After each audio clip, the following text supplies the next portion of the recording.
Razaban for FightHype.com with me. I've got a very tired looking, exhausted, and he hasn't really done much speaking today. I haven't done anything today, imagine that. The knowledge, sorry, let me rephrase. The historian. Okay. Spencer Fearon. How are you doing, Spence? I'm really good, Raz, even better for speaking to you, my friend. And yeah. We're here, Intercontinental Hotel in the east side of London, and we've got a unique event today with Anthony Joshua, the unified heavyweight champion of the world. Yeah. And 49-0, Floyd Money Mayweather. And I asked Anthony this question. I said, Anthony, 4 years ago you were at the Olympics. Could you have imagined 4 years later you're doing an event, a joint event with Floyd Mayweather and a meet and greet? How far has Anthony Joshua come in 4 years? Anthony Joshua's come incredibly far, because you have to think, like, for somebody, it's still the embryonic stage of his career, but it's a shock. But if anybody knows, he's one of those kids. I think it was like one of my mates, Ben Doughty, said, like, it was Emmanuel Stewart who said about Oscar De La Hoya that Oscar De La Hoya was a child of destiny.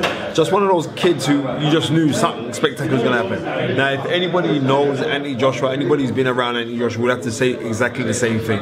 You know, just after beating Klitschko, you say, like, about 90,000 here, but I would know at least 20,000. And when he's saying that he knows at least 20, I'm telling you that he would know every single one of these people individually. He's that type of guy.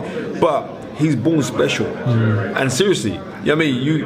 You answer to the name that you've been called by, and his name is Anthony Joshua. Anthony meaning he worthy to be praised, or he to be praiseworthy, and Joshua means God's grace or God's blessing. So that's deep within itself, and that's what you ascribe to be answered to. So all you're doing is living up to the name that you have been given. So you know what? Get all the credit in the world to him. That for what he has done in the short amount of time, or the fact that he has brought a unison within the casual fan to the non-casual fan who's just a sports fan, it's incredible, and all credit to him. I'll ask some questions that don't really get asked. He's doing extremely well commercially. The marketing behind him is very solid. He over 1 million pay-per-view buys. If Anthony Joshua was to be defeated tomorrow, would there be significance in that rise that is going on at the moment with him at the moment? No, because I think it's okay. He's 19-0 and he beats people up, and he's got 19 knockouts. But more to the point, he is just a nice human being, and it's genuine. There's nothing disingenuous about him. Do you understand? Right? He's a guy that embraces all cultures, and you've seen this, right? Where he had stick in the past, but he said, "I'm just embracing cultures. I don't care." Right? So he's a person that is and will transcend sport. I'm telling you this now, and I've got, regardless if he'd have lost. I was having this argument with one of my guys at Sky, right? One of my producers, Donald, and I was saying, listen, if Anthony Joshua was to lose, I know how Britain is, they'll just wash their hands of him. And he was saying, nah, they won't. And then when I sit down thinking about it, I'm starting to look at it, I said, I don't think they would, because of how he is as a human being, but also it's the manner if you were to face defeat. If you were to face defeat and come out with the excuse or all the rest of it, a guy just defeated one of the greatest, as much as we don't like to say it, right? Vladimir Klitschko is one of the greatest heavyweights of all time. That's the truth. We may not like his style of fighting, but he's one of the greatest of all time. And in the fight, when he fought against Anthony Joshua, he showed that he had bounce in his legs. He was dancing like he was Ali. And so, right?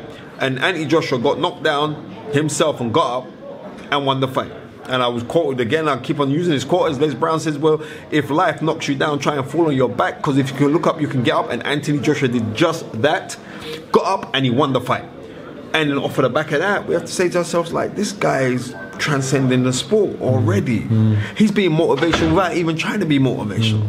He's a good human being, and I think because of that, we warm to him. If he was, God forbid, but if he was to be defeated, we still love him. But it's also the manner of the defeat. When Anthony Joshua fought Vladimir Klitschko, he was considered by many as the underdog going in against a veteran.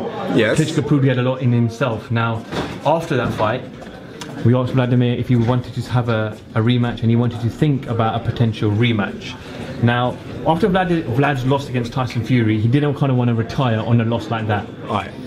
That loss against Joshua Is it worthy of him retiring, or do you? Of course think, it is. Or do you think he can have a rematch and beat him? Listen, when he got defeated in that fight, Vladimir Klitschko wrapped himself in valor, because we said, wow, because we ain't seen him fight like this in such a long time. Especially, I would say, like, he used to kind of fight with his heart on his sleeve prior to him being knocked out by Corey Sanders. And then after he got knocked out by Corey Sanders, then he kind of reverted to be like this kind of, then he started to work with Emmanuel Stewart, and Emmanuel Stewart adopted the same technique of boxing that he used with Lennox Lewis, was to use the elongated jab, pull back, keep your right hand up tight so you don't get caught with a left hook, and you pull it out so long that the arm be out so long you couldn't get caught with a right hand. And he would constantly do that, and he would do that to great effect. But it was actually boring.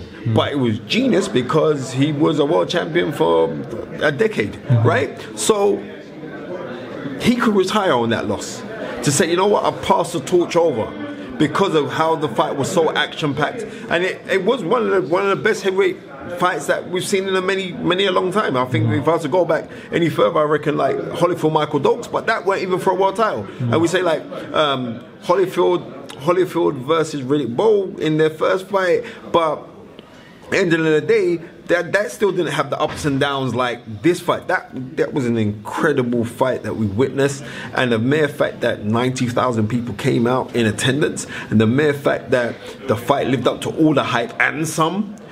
Boxing is blown, is so far on the map, and the best thing is this: Floyd Mayweather's coming to the UK.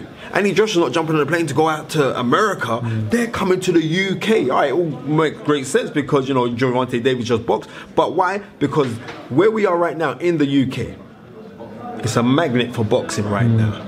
Yeah, I mean, you know, I'm going to big up Sky TV and everything else, because it is. But the sport, because it filters down. So it filters down to other TV networks. It filters down to guys like you in FightHype, guys like Radio Raheem, guys, Michelle Joy Phelps, Kugan Cassius and James Helder from Eiffel. It just filters right down for the whole thing, and it just explodes. It's a fantastic time for boxing. What's your gut telling you? Is Klitschko going to exercise his right and have that rematch? I believe he is going to take that rematch. Seriously, if he thinks like, he must have got a lot of money the other day. Like, if Joshua got 15, say he got 20 mil. You can say, I can get another. That's like, it's also pension fund money as well. Even though you don't need the pension fund, because not only has he got money, he's got political power. Right? That's the biggest thing. Well, forget about money. I've got political power. That's a serious thing. So therefore, he could say, oh, I'm going to take this fight again, because he's got warrior spirit, and he's thinking where he knows where he went wrong in the fight. Also, he weren't administering any body shots. Lennox Lewis was saying to me, how comes he weren't firing to the body? Anthony Joshua was firing to the body, and you could see the big red marks on Klitschko's body because of what Anthony Joshua was doing. Like I'm saying, I believe that he's going to take that rematch, and I think this time out, Anthony Joshua will have even more confidence now. And Anthony Joshua, to me, is a more polished version of a Frank Bruno, with tinges of a Sonny Liston and tinges of Lennox Lewis. That's what I see in Anthony Joshua. And all he's going to do is he's only going to get better, because he's a baby, so he's only going to get better. So don't even get behind him, because I think everybody's getting behind him. And you have to realize, we come here to the signing, how many people were out here? And you say, how many people were actually here for Floyd, and how many people were here for Anthony Joshua? But you got the two of them together in this combustion, incredible.